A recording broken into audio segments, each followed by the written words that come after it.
Welcome to Vitamin B with Mohana. This is where we help you take control of your well-being. I'm joined again by Vandana Subramanium, a therapist and counselor. And today we'll talk about an important issue around us. Did you know historically, India has been battling child and youth suicide? Parents have their own dreams and their own aspirations, but probably they couldn't have a child. So they kind of put it on the child unknowingly. You speak to any kid, they end up saying words like, I want to kill myself, or I want to end my life, symptomology for depression. But everybody associates sadness to depression these days. Kids cry a lot. Kids throw tantrums. So what is normal? And at what point should a parent understand that actually something is wrong, right? Suddenly if you see a change, the kid is too quiet, not talking much, keeping to themselves, or they are suddenly having anger outbursts where everything is instantaneous. 10 minutes you have everything. So patience is not there, so you can teach patience to the kid. So parents sometimes really think of their children to be their intellectual property or their, land. Like they have to really have complete control over them, but that's not the case. And one of the positive things is that while India continues to have suicides, continues to have children taking extreme steps, right? Parents are not aware, like I said. This is something that they discuss in therapy. What should parents change about their own parenting attitude towards children to give them the comfort to open up, right? It could be from gender identity to normal daily stress, right? One thing I would say is being more grateful. Gratitude is something that's missing a lot these days. That's also a good self-care. So if you look at any teenager these days, so they are having multiple social media accounts. They have a certain lifestyle that they want to maintain. What are the mental health issues that teenagers and youth are facing? So what happens to the mental well-being of a child, of a teenager and of a youth? Let's understand more, and let's understand the role of parents and how both children, youth and parents can actually actively understand and work towards solving the issue of mental health. So sit back and relax and learn as well as enjoy.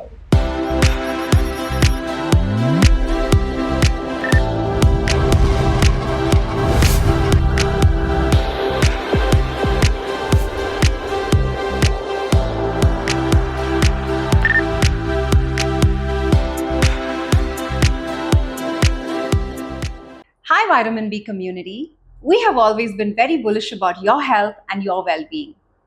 And I'm super happy today to be launching the very first merchandise which I know will make a difference to each one of us, which is the Vitamin B Granola. This granola has been in the making for over 2 years now, with our core team having it on a daily basis. So we felt it was important to spread the awareness and ensure each one of you has the opportunity to taste it and improve your health. Get your first pack, order now, and we are available in Namma Bengaluru, where we have a number of customers who have already promised us and validated that this product is truly nutritious.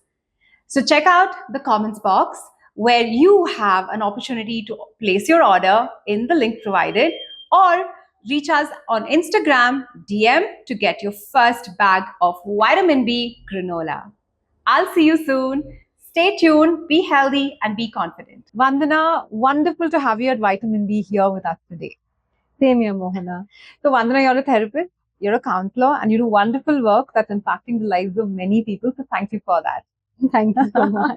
Great. So, at Vitamin B, we really focus on very important topics which are touching a common man on a daily basis, right? So today, it's my pleasure to have you here where we're going to talk specifically about mental well-being, mental health of children and youth in our country, and the role of parents, right? Ultimately, what are they going through? How can we really help them as well? So all that wonderful stuff you do, taking care of your patients, helping them through difficult situations. Love to bring all that knowledge here so our listeners can actually benefit from. Sure. Great. So let's start at a very macro level, right? India seems to always have had issues, particularly with children, youth, in terms of how stressed their lives are, in terms of how their mental well-being and health actually exists in our country. And there's always ever-growing suicide rate in our country, right? Why is all this happening? What are the major social reasons as to why this is happening, in your view? So, in my view, and in the sessions that we have taken, so there are a couple of factors. So, one you can say is certain kids, they come from a mixed cultural background. So the parents have their own dreams and their own aspirations, but probably they couldn't have achieved. So they kind of put it on the child unknowingly. So that causes a lot of stress and pressure for the child. And somehow they're not able to pinpoint that, oh, this is stress, oh, this is affecting me. So it builds internally. And when it builds internally, sometimes anything and everything can trigger them. And now we have access to information. You open Google, any information you want, you have it over there. You Instagram, everywhere. So since there is a lot of access to information as well, people are pinpointing it as, okay, I'm going through depression, I'm going through OCD, and these are all the symptoms. Suicide is one of the symptoms. Am I feeling suicidal? Maybe I should end up taking my life so that, people can realize my worth, my value. And that's how the cycle starts. And that's new for today's tech generation, right? Yeah. You speak to any kid, they end up saying words like, I want to kill myself, or I want to end my life. It's like as if, very casual conversation they're doing. Even to express their frustration, they end up saying like this. Wow. Okay. So this is something that you can see a lot in the teens these days. And very casually they say, I tried to cut my arm, or I try to cut my thigh region just to see, or just to feel the pain so that I can forget things momentarily, and then I can get back to whatever it is that I'm supposed to do for the day. So this has become very, very common among youngsters. So, when I look back during college, it wasn't prevalent, if I can put it that way, a lot, but you always had a sense of sadness also. For some reason, when you grow older, you're able to deal with it in a more positive way. You get a grip of life. But when you're younger, for some reason, that melancholy, that sadness stays with you, and it sort of festers, So, in your reading as well as your practice, have you seen that something like this has grown more in terms of incidences? Like people are feeling more sad, more depressed, or saying that they are depressed and sad more than maybe 10 years back? Yes. Okay. So one reason is, like I said, access to information. So since everybody is talking about depression, so people think that just being sad is depressed. I had a big calamity in my life. That means I'm depressed. No, not really. There is a lot of symptomology for depression. But everybody associates sadness to depression these days, or slightest bit of worry to anxiety. So what is depression? So clinically, let's define that. So clinically, depression is a state wherein you feel worthless, you feel kind of helpless for a prolonged period of time. So minimally, we say like around 2 to 3 weeks.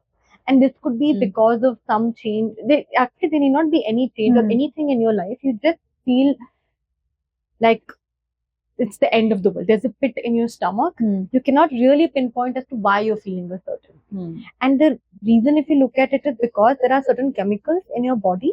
There is a change in them. Okay. So you might have certain chemicals which are lesser, because of which you end up feeling this way. We all are run by chemicals, right? So some chemicals, if they're not up to the normal level, you end up feeling like this.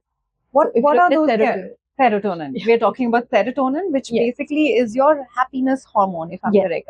Happiness hormone, is that right? It's not happiness. Dopamine is more of a happiness hormone. Serotonin is more to do with, balancing your life and, how you see life, or how you feel motivated and energized.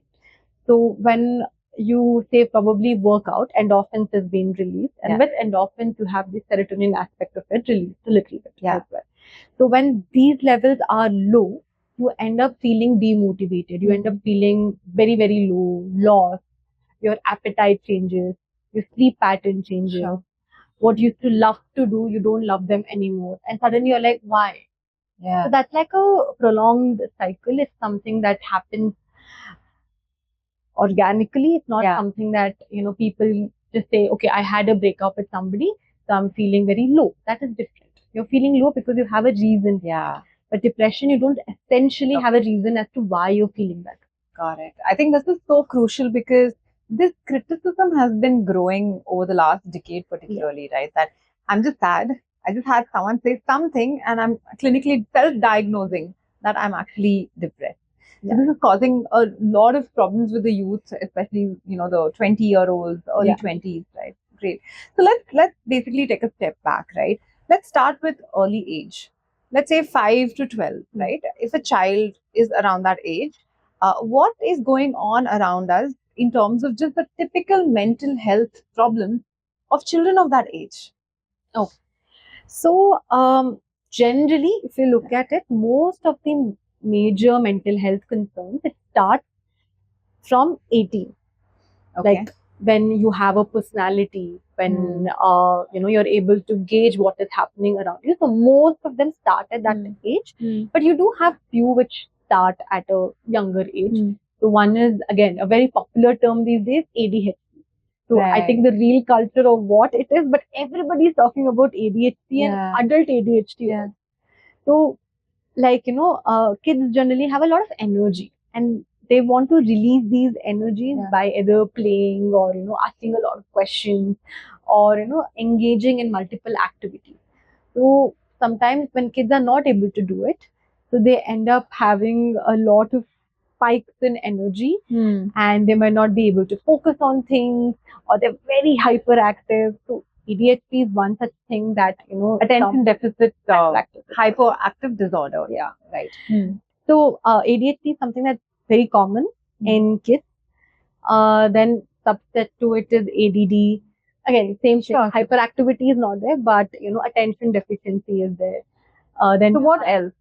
Then you have separation anxiety. That's something that a lot of kids, because both parents are working, and maternity leave is also for like 26 weeks or 32 weeks max in many of the companies. So sometimes kids miss their parents a lot. Yeah. And that's something that a lot of them face these days. So predominantly it's separation anxiety at a younger age, maybe, and then ADHD, which is when you step into a social. Yeah, then you have something a little more clinical in nature. It depends on the genetic aspect of it, or it depends on, say, if they have a brain injury and things like that. But predominantly, these are few things that children experience at a young age. They do experience stress, they do experience anxiety, of course, but we don't really clinically term them as stress or anxiety. Okay. Yeah. So but they do experience. Yeah. No, that's great to know. And that's very different from when you grow up, right? A little more as well. So how can parents actually deal with it? How can they observe the right signs?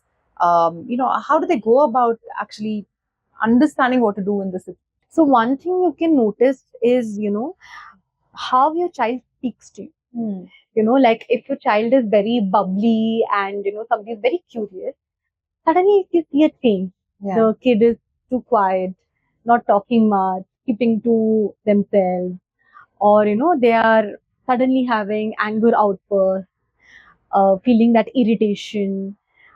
So this is one sign wherein, their temperament is suddenly very different or opposite to what they usually are. Or you can say if the kid is doing very well at school, then suddenly there is a drop in performance, or they're not that interested to go to school. So these are some signs. So for example, there was this one kid. So we had this one particular case wherein this child was sexually abused in school. And the temperament of this kid was, very jovial, very bubbly, very friendly. And suddenly that kid was not really speaking to anybody. And this kid was expressing a lot via art. Okay. So the kid used to draw a lot of things, but the mom used to find it very difficult to understand. Like she used to draw like doors. The mom used to ask, like, why are you drawing doors? But the kid was not able to exactly express because the kid didn't know what happened to them. So then they came to therapy and they asked like, okay, this our kid is acting very differently, doesn't want to go to school, is not interested, is yelling before going to school, constantly crying, and like Saturday, Sunday, my kid is the happiest. Monday to Friday, my kid is very moody. So then we used art therapy itself over there, and we tried to uncover what happened. So when we were speaking to the child about the door, what is in the door, what is behind the door. So then she used to draw a broom. Okay, what is the purpose of this broom? Then she used to cry looking at broom. So you see how kids connect to things which they are afraid of. And then later, as we spoke and as sessions happened, the kids started to trust the therapist. Then we could say that she said that there was this one person who used to take her in school and touch her private parts, and she never liked it. She didn't want to say it because that person used to give her chocolates and told her that if you tell your parents, they're going to be disappointed in you. Sure. So at such a young age, you hear this, like your parents are going to be disappointed in you if you say it. So look at the impact that the child has. So children are like sponges. So they just tuck into any information that is being given to them. So this is what happened to that kid, and then later on there was a whole, they spoke to the school, and all of those things happened. The person involved was, caught, and there was actions taken. But if you see like this, like day-to-day changes in your child, or they're not really opening up, they're crying, especially at a very young age, like 5 to 7 years of age. This is temperament. Okay. And this is probably a little more common, in terms of the behavior patterns or reactions to trauma, right? Yeah. Okay. So I want to ask another basic question. Okay. Kids cry a lot. Kids throw tantrums. So what is normal? And at what point should a parent understand that actually something is wrong, right? Now, something is wrong. I think you gave us a couple of very good examples now, right? Or symptoms and signs. But what is normal behavior that parents need not panic in today's era? I think normal behavior could be more like, they fall down. So they obviously cry. They want a little attention from you. So you give that attention to the kid. Or, they might want certain things which are expensive or which their friends have. So it depends on the friend circle as well. So if they have a fancy, iPad or a PS4, so they would be very adamant on having. So it depends on the parent. So you can have this reward system wherein you say that, okay, you be happy, or, you score XYZ marks, or, you gather some experiences. So there's this token economics which parents use, wherein every time you do something good or something that is helpful, you get a token. Okay. So you collect 20 odd tokens, and then for that 20 odd tokens, you exchange it with some reward. Sure. So token economics, I love it. Yeah. So something like that you can incorporate, so that the child knows that they need to sometimes earn certain things if expensive or if it is way beyond your budget. And they also learn to be patient. Patience is something which is not there in this day and age of Blinkit, Swiggy, where everything is instantaneous. 10 minutes you have everything. So patience is not there. So we can teach patience to the kids. And it depends, like, about your parenting style as well, like your culture, your upbringing. So that's where you can understand what are the things which are normal, what are the things which are going little beyond the point. Say you're from a middle class household and the kid is asking you, like, I want a Rolex watch. That's way beyond your annual income. So now okay, this is too much. You sit and explain to the child that, okay, we can get this, but not right now, maybe when you are earning or when you're doing things. So just sit and explain, communicate with the child more than assuming or reading somewhere, oh, this is normal, this is abnormal. So ask the child, where are they getting this information from, or from where is this thought coming in their mind. So I think that would be a good way to differentiate what is normal and what is abnormal. Completely abnormal. I think before we move, and I want to definitely spend some time talking about what happens to teenagers and what happens to youth at large, right, in the space of mental well-being. I think net, it's very important, particularly in Indian social familial context, not to ignore when the child is saying there's a problem, that they don't want to go out, they don't want to meet a certain person. Any sort of abuse, this is the same thing that you observe, particularly with girls, because it happens more. And then there's a lot of pedophilia with boys. there's a lot of very commonality. There's a lot of common signs, right? It's just like what you said. Parents tend to say, "Hey, just move on. Just let. Why are you not going to school?" and trivializing it, right? And then they persist. The trauma persists. As well. Yeah. And also about Yeah. crying, you said, right? So sometimes it's so natural to say don't cry, Yeah. right? Yeah. If someone's crying, don't cry. So that's something that we can change. Yeah. Like sometimes crying is a good emotion. Like when you cry, you feel good. You feel like a whole weight is lifted off from your shoulder. So it's okay to cry. So normalizing it is a good thing. And sometimes people get little irritated when people cry for every single thing. So when you're a child especially, don't show that, because they might feel like, oh, I'm crying, so my parent is making such a face, so I should not cry. So you be very, very careful with kids around, because they pick on every single thing. They're very observant. So anything and everything you do, they're just going to replicate it. Okay, so that's great. So you're not a child anymore. You've become a teenager and probably late teenage to youth. What changes? What are my behaviors that will change that are so obvious that, including my own sister has a teenager, but she's shocked at every new behavior. I'm like, this is how teenagers are, right? So what's up with that? So what are the 2 or 3 things that change when you just become a little older? One is, I think a lot of teens these days want space.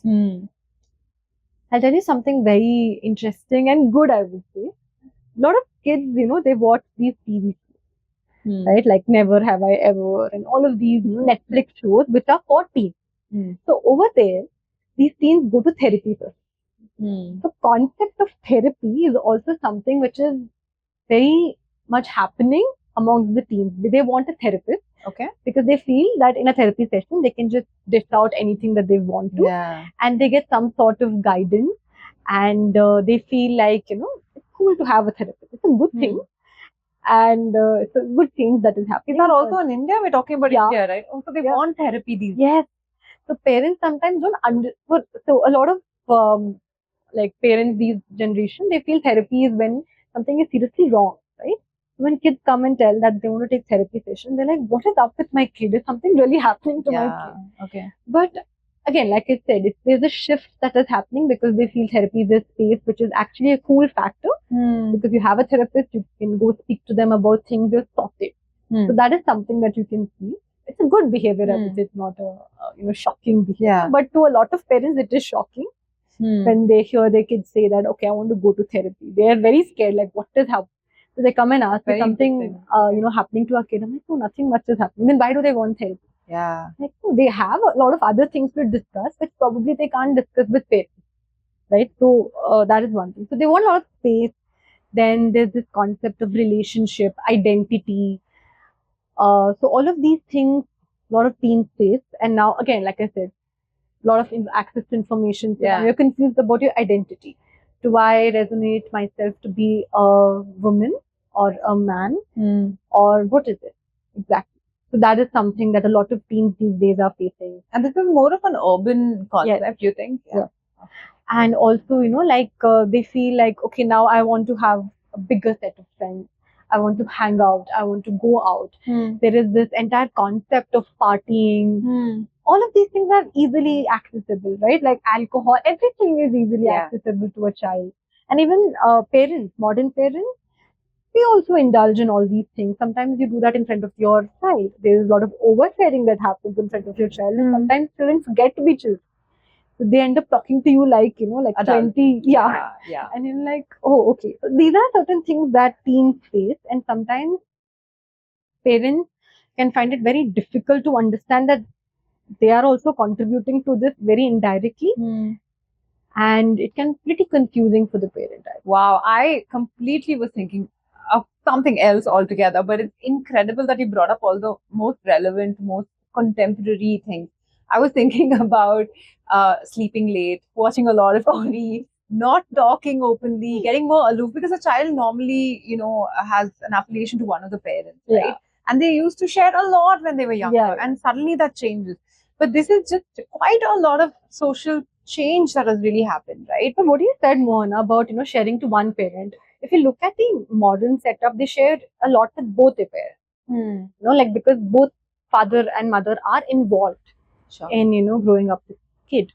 So yeah, of course, like staying up late, or watching a lot of different variety of content, or just wanting to go out, explore.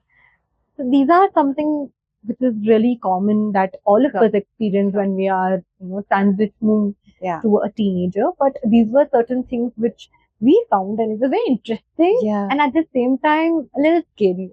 Yeah. So tell me, I want to talk a little bit about gender identities because there's so much fluidity, right? And it is controversial today. It is not something that people are able to digest in all political spectrums very easily. How are parents at large of the patients that come to you, your clients that come to you, how are their parents responding to this from an Indian context where Parents are not aware, like I said. This is something that they discuss in therapy, right? The kids discuss in therapy. Parents, the kids are only conflicted, so they don't really involve the parents in their conflict.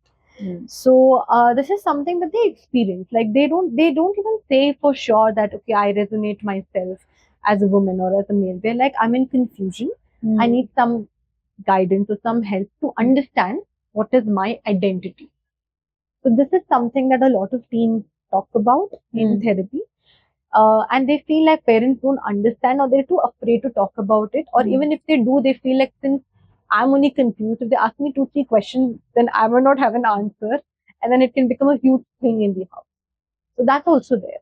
So would you think that today's society has teenagers and youth taking counseling and therapy as a preventive or precautionary thing? So they are doing it proactively. Yes. They're not ending up in a situation where it's already blown up, and then they're coming to a counselor. Yes. And it's so nice, again, like I say, people save money to come to therapy. That's so nice, because everywhere you hear people saying that okay, mental health is a stigma, therapy is a stigma, but you have other spectrum of people who actually save money, who are thinking about mental health, who are thinking about going to a therapy session. They're actively seeking. So that, for me, being in this field, is a big win. It's a small start, I would say, and kids and teenagers are ones who are actually starting it. So it's a good. Okay, that's really quite a revelation, very honestly. So tell me, in an Indian context again, right? I recall that when we were growing up, we'd get whacked. We would get beaten. Okay, so that's just the reality, right? Of course, there's a lot of changes now, etc. But having said that, if you are going to share your emotional state, first of all, it's such a restricted culture from that perspective. So good that you're saying that parents are stepping in, they are involving themselves, etc. But what should parents change about their own parenting attitude towards children to give them the comfort to open up, right? It could be from gender identity to normal daily stress, right? Because everything is about an expectation that the parent has towards the child. So, what should parents change? How should they actually evolve in their parenting practice? So I think parenting is something that you keep adapting as every year your kid grows up, right? Like when they're young, there's a different kind of parenting that you do. When they are a teenager, it's a little different. When they're an adult, it's a little different. So when they are little kids, it's okay to kind of, like be a little strict to them. At the same time, not be so strict to them that they restrict themselves from opening up to you. There should be a little limit, like wherein you don't overshare. A lot of times, you've gone through something. Say you had a fight with your spouse. So when the kid is probably in teenagers, you go share with them, they're little aware that, okay, I need not take it too seriously. They're not going to end up in a divorce. It's just a fight. But when you tell it to a very young kid, they kind of think of it to be like a burden, or they take on themselves to fix the problem of their not their thing. It's between the couple. They have to fix it themselves. So it's very subjective answer, I would say, for this. So as the kid grows up, and what is the emotional capacity of the kid, depending on that, you actually do the parenting, right? So when they're too young, it's okay to be a little bit strict, but at the same time, give them that space. Then when they are a little older, you see how they're talking to you, observe their changes or their lifestyle. Sometimes, parents can just keep talking about their own life. Yeah, but their traumas, right? That they're projecting. Absolutely. That also has an impact. So maybe reduce that a bit. And then sometimes you learn a lot from your kid as well. Sometimes parents say that I'm the mother, I'm the father, I have to be a certain way. Oh, what is my kid saying? Sometimes the kid will be teaching you a lot of things. So, being a little more humble with your kids and, enjoying the conversation with your kid. So I think it's a roller coaster. There's no such, thing that, okay, you have to be in this particular way, or this is how you need to change your parenting. It depends on the kid. It depends on the relation you share with them. If I have to put it in that way. There's no like secret for That's interesting. And that's great. And that's really a very nice way to look at it, right? Because there is no one right way to parent. Yeah. So I want to discuss what are the mental health issues that teenagers and youth are facing. So, one is so we'll go to like mental health issues as well, but I think pressure is one thing. Eating disorders is one thing. Okay. Anxiety, depression, OCD, personality issues. So these are all there. I'm not going to deny that it's not there, but the extent, it depends. It varies from place to place, situation to situation, and everything.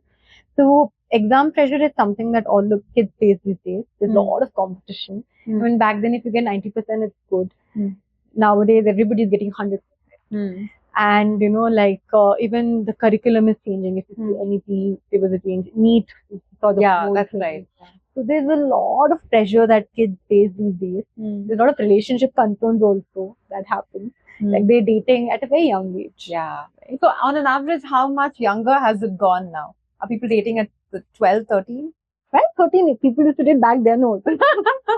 I think now it's like 10, 11. So they have that infatuation. Wow. They like somebody, they're dating, they're together. They say all these.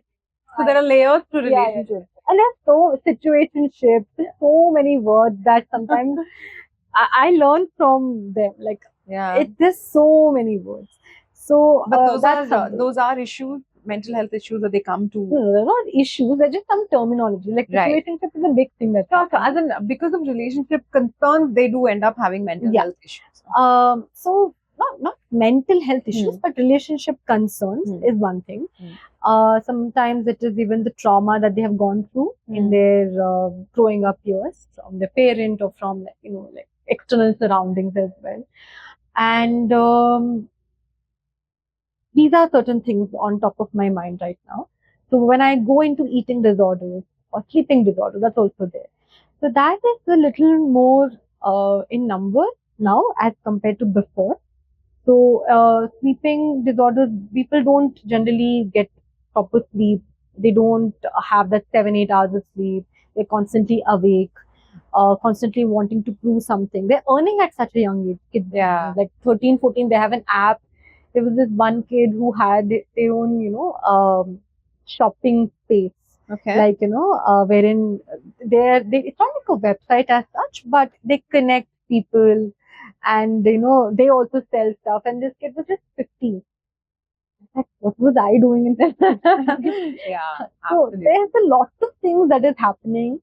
So I won't really classify everything under mental health concerns, but they have other concerns as well. Like, so let's say mental health is something that's going to create a huge disbalance in your life, right? It's persisting. It can cause depression. And typically it's a sense of hopelessness and you can't function normally. That's really a mental health problem. And potentially you can heal yourself, but you largely will seek help, right? Through a community or through an expert such as yourself, etc. What are the top 2 important mental health concerns that the youth of our country have? Anxiety is one. And depression. So I would classify anxiety and depression in one. Then the next thing would be eating. Eating is actually a lot. So tell us a little more about that. Eating how? So if you look at our current lifestyle, it's not great. I mean, because of quick commerce, eating out culture, especially in cities, and also the quality of food, it is definitely degenerating. It's not of the same quality as how it was before. I think every generation says it, but now it's significantly lower. And if you see the vitamins that we eat, or the nutrition aspect of it is very low in kids. Before we had these midday meals and everything, the whole concept of that is to ensure that you have nutritious and balanced meals. But now again, parents are working, so cook or they buy from out. So there's a lot of oil, a lot of all these things that's going on. So kids end up not eating much, or they end up eating a lot, and then they put on weight. They feel guilty about it. They don't look great, so they forcefully try to puke everything that they have eaten, or they don't eat anything because they feel like, I need to look a certain way, I need to impress a guy. So that's where all these things come. So bulimia is the main. Bulimia and anorexia, both. So that is something that's actually around India. Bulimia And anorexia, both. Anorexia and bulimia. Is it it's gender specific? Is it for women only or for men also? So if you look at in anorexia, I'm a little confused which is what, but in anorexia it's more to do with wherein they don't eat. Yeah. And bulimia is more to do with they eat and then they right. So that's exactly what is the difference between the two. So this is there more prevalent in India, and also sleeping. The third one. But how is that a mental health concern? They do come under it. So essentially, because you don't sleep well, you end up feeling have a lot of sleeping disorders. There are like 7 clusters in it. Okay. So sometimes you end up sleeping late like you don't get sleep in the morning at all, and then you sleep only in the evening. Okay. Or you have disturbed sleep, you have nightmares, night terrors, and all of those things. So all of those things come under it. Okay, great. So I wanna talk about the elephant in the room. Okay, what should parents do, and what should parents not do if their child is going through a mental health issue? So we'll just take one example. Yeah, sure. So say if your kid is going through anxiety, what you should do more of is communicate with the child, give the child a little bit of space, and ask if they need some sort of aid. Yeah. Sometimes you need not be the person who does everything. There are professionals, there are people who you can go to and you can seek help from. And surprisingly, nutritious food is something that helps. Okay. And being with the kid, that's something that you do. Like instead of blaming the kid, instead of being, of course, you're a human being, you do get frustrated, you do get annoyed. But I think if you have the system of, apologizing or, like today was my bad day, that's the reason I yelled at you. So please don't take it to your heart.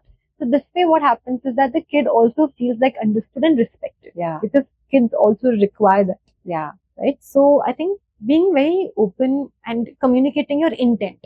So if you're even punishing a kid, tell the intent and do, so that it doesn't feel like, you're just getting whacked or you're just getting, like yelled at. And you don't even know why you're getting it. Yeah. Right? So give the intent to the kid so that the kid is aware. Yeah. So these are the do's I would say. And don'ts I would say is blame the kid. So if the kid, so anxiety, how does it show up? So they might not feel like eating. They might feel very pukish. Yeah. Or, they might not want to speak to anybody, or they can be very irritated. They might get very angry.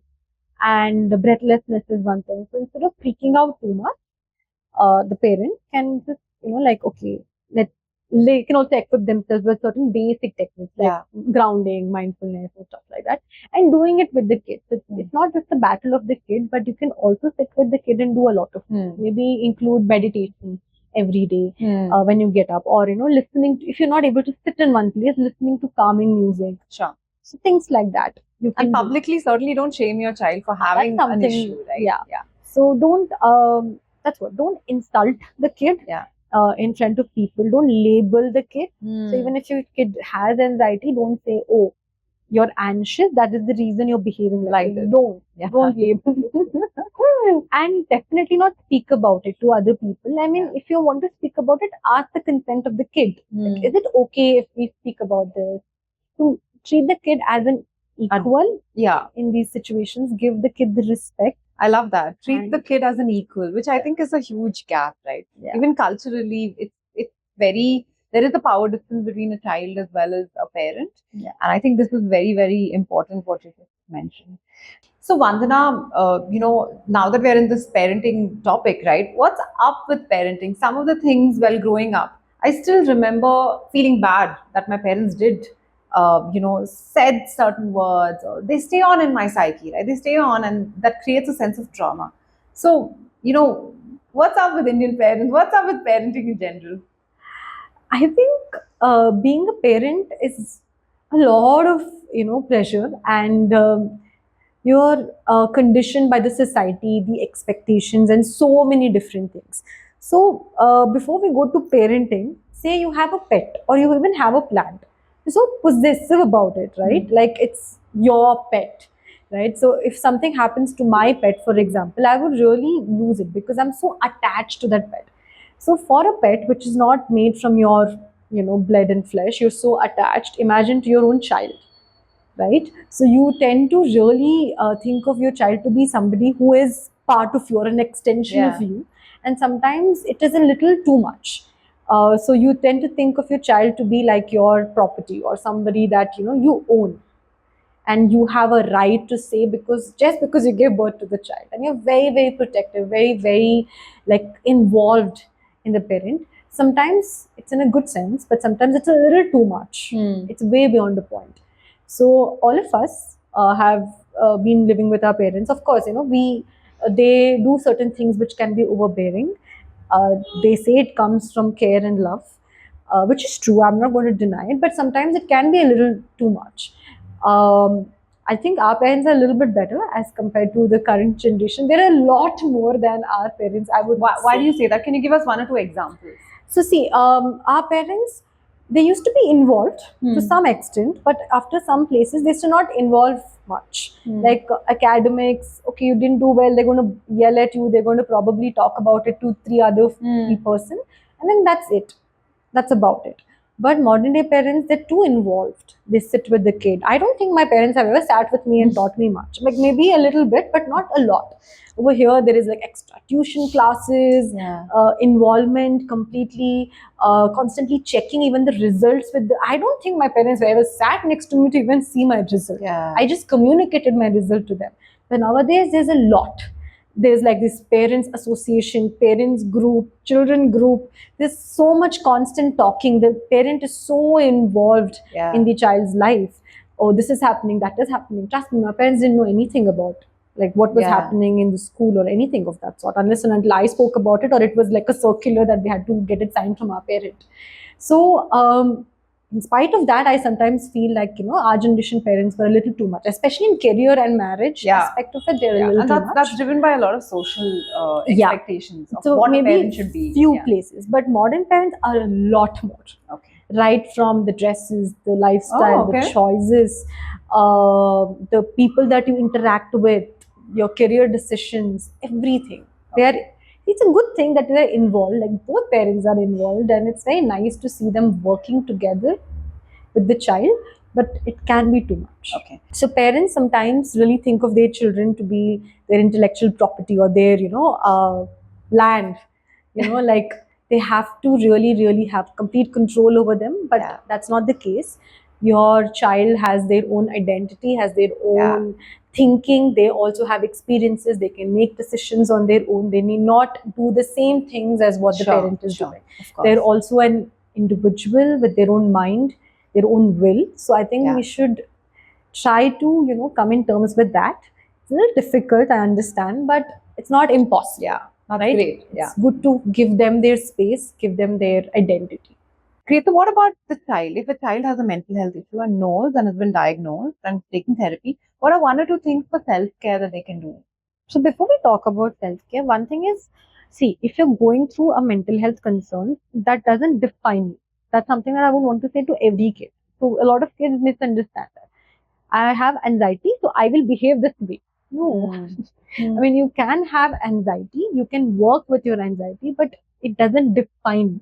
But this is very important because I have a very close friend whose son was diagnosed with ADHD, who was in a school, had to have a shadow teacher because he would run away. As he grew up, he would say, "Hi, Mohana auntie, I have ADHD." It becomes an identity. And he would actually say that he recognizes himself through that lens. And this is so that's what I would say. Don't do that. I mean, your mental health concerns are like any other concern. Like you have diabetes, BP. So you don't top your life or you don't define your life based on that. You just have lifestyle changes. If you're diabetic, maybe you don't consume a lot of sugar and you ensure that you're physically fit. So similarly, when you're going through a mental health concern, it is just a concern. It's like any other physical ailment. So don't define yourself based on the mental health concern. Yeah. Like if you have anxiety, depression, no, please don't do that. That is, I think, one of the biggest self-care that you can do for yourself in the later stages of your life as well. And taking care of your like, one thing I would say is being more grateful. Gratitude is something that's missing a lot these days. That's also a good self-care, to be very honest. Like, to be kind to yourself, and of course, like, engaging yourself socially, going and meeting people of your age, not people who are too older to you or too younger to you, your age people. Then engaging in some sort of extracurricular activity that gives you a sense of calm. So a lot of them, they play music, they play a sport, or anything that you like to do. So I think it's a very good thing to have a hobby for yourself. It helps you in the later stages of your life as well. And some sort of physical activity that helps. So these are some small or day-to-day self-care activities one can. Yeah, that's great. I think it's been a beautiful conversation, Vandana, with you, and a lot of surprises for me. And one of the positive things is that while India continues to have suicides, continues to have children taking extreme steps, right? It's also heartening to know that children or at least as they get older, they are seeking therapy, they're seeking help, they're taking control of the situation. Is what I'm hearing. So I want to end with what we started, right? Why do children go to that extreme of taking their lives, right? Why does that happen? So And also, if you don't mind, why does that happen, and how can a child know that, you know that's not okay as well? I'm getting those emotions. How do they deal with it? So, if you look at any teenager these days, so they are having multiple social media accounts. They have a certain lifestyle that they want to maintain, and also their social and economic background, right? So now, if anywhere there is some sort of spike or mismatch, for example, you're in a very good school, like B school, but you're coming from a very middle class family. Your parents are working very, very hard to pay you that fees. So you have this financial pressure, right? And maybe your friends are all very affluent, or they're coming from a very different background. So you are somewhere expected to maintain certain things to match whatever status that this person has. So that's the pressure that you have. Sometimes your parents cannot afford financially, so you end up having side gigs. You do a lot of things. So imagine at such a young age, you're dealing with a lot of politics. You're dealing with a lot of pressure, and you are wearing your masks very soon. Like, you're not really enjoying your childhood. So all of us wear masks depending upon situation where you are at. But imagine wearing it at a very young age without even understanding why you're wearing a mask or why you're behaving a certain way. You're in a loop of pressure, right? And all of us have a threshold to which we can manage. But beyond that threshold is when things get a little challenging. Okay. So you might end up putting a lot on social media. And when you receive hate, that impacts you, that affects you. And hate is something that is very, very, can put you down. Right? And you feel alone. So loneliness is again a very big thing these days. It's equivalent to smoking 15 to 16 cigarettes. That is the impact that one has when they're feeling alone. You're alone. You're not able to communicate a lot of things with your parents because they don't understand. You cannot communicate things with your friends because they don't understand your family. You're alone. And when you're alone, what do? How do you deal with all these things? You need to talk to somebody. The therapy sessions are expensive. What do you do now? You want a way to escape from all these things. Like, I don't want to be here. I wish everything had a quick fix. Sometimes when you're in problem, your mind constantly thinks negatively. So when you're in that negative loop, even if there is a hope, you don't seek it. So you feel dejected. You give up. And the best way to give up sometimes is to end yourself. And that's how the cycle starts. Wow. So let's not end on a sad note. Yeah. Okay. But what can people do about it? What are the avenues that the youth have, the teenagers have? One is therapy, the other is better nutrition. Have a good community, have friends, go out, get out of your tech and gadgets, Yeah. play, go get your sports. Anything else that I have missed out that we can always share to raise awareness? I think seek new experiences. I think especially in cities, if you see, Yeah. there is a lot of things that is happening, which is very unique, very different. You have these, like sometimes it's okay to go back to your culture, like Yeah. part of festivities. Yeah. Partying is not everything. Sometimes just having this Diwali party system, or Ganesh Chaturthi, so many things. Like I'm Yeah. just talking about it in Hindu culture, but also if you look at other cultures as well, like being more grounded to your culture, be part of it. So when you're doing these things, you spend a lot of time with your family. You go out, you meet people, and I think stop taking things too seriously. Yeah. I think that is something. Even if you make an error, if you fumble, if you do something very wrong, it's fine. I mean, everybody thinks that everyone is judging them, but I don't think everybody is judging anybody. Yeah. They're so focused on themselves Yeah. that they're not looking at you at all. So I think don't take things too seriously. Like take it seriously, but not to an extent wherein you feel like it's a big burden. I think that is something that people should Great. stop. So, on that note of not taking things too seriously and seeking help when it's really necessary, also, thank you so much for joining us today. It was really enlightening. Thank you. Like I Mohana. said, it was a lot of surprises, but I personally I love this space of psychology, and it's been really fruitful getting you here. So, thank you so much. Thank you, Mohana. It was lovely to talk to you about all these very soon. Like you're not really enjoying your childhood. So all of us wear masks depending upon situation where you are at. Yeah. But imagine wearing it at a very young age without even understanding why you're wearing a mask or why you're behaving a certain way. You're in a loop of pressure, right? And all of us have a threshold to which we can manage. Yeah. But beyond that threshold is when things get a little challenging. Okay. So you might end up putting a lot on social media. And when you receive hate, that impacts you, that affects you. And hate is something that is very, can put you down. Yeah. Right? And you feel alone. So loneliness is again a very big thing these days. It's equivalent to smoking 15 to 16 cigarettes. That is the impact that one has when they're feeling alone. Okay. You're alone. You're not able to communicate a lot of things with your parents because they don't understand. Right. You cannot communicate things with your friends because they don't understand your family. You're alone. And when you're alone, what do? How do you deal with all these things? You need to talk to somebody. The therapy sessions are expensive. What do you do now? You want a way to escape from all these things. Like, I don't want to be here. Yeah. I wish everything had a quick fix. Sometimes when you're in problem, your mind constantly thinks negatively. Yeah. So when you're in that negative loop, even if there is a hope, you don't seek it. Right. So you feel dejected. You give up.